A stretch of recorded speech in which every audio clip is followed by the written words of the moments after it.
আজকের এই কৃষক সমাবেশের সম্মানিত সভাপতি উপস্থিত রয়েছেন রায়গঞ্জ উপজেলা বিএনপির সাবেক সভাপতি জনাব শামসুল ইসলাম, সাধারণ সম্পাদক আইনুল ভাই, ভারপ্রাপ্ত সাধারণ সম্পাদক দুলাল ভাই, সাংগঠনিক সম্পাদক কালাম ভাই, সিরাজগঞ্জ জেলা বিএনপির সহপ্রচার সম্পাদক সাংবাদিক রেজাউল করিম খান।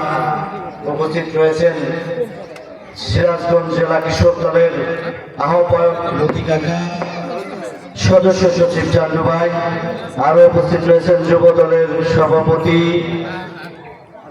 স্বেচ্ছাসেবক দলের আহ্বায়ক মোকাদ্দেস, ছাত্রদল, অন্যান্য অঙ্গ সহযোগী সংগঠনের নেতৃবৃন্দ, সবাইকে আমার সংগ্রামী সালাম, আসসালামু আলাইকুম।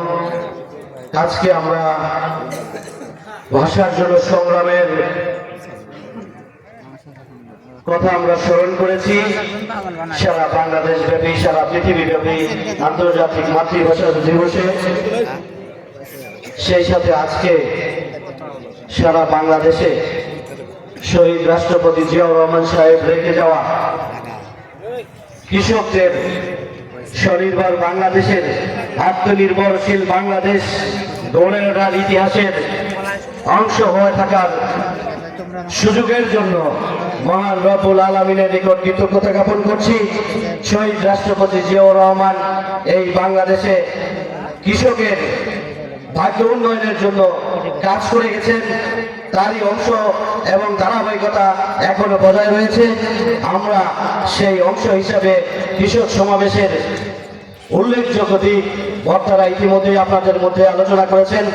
আমি বলবো আমরা আগামী দিনে এই কৃষক সমাবেশের সফলতা নিয়ে বাংলাদেশের সকল কৃষকের ঘরে ঘরে এই আন্দোলন সংগ্রামের বার্তা পৌঁছে দেব, এই আশাবাদ ব্যক্ত করে আমি আমার সংক্ষিপ্ত বক্তব্য এখানেই শেষ করছি।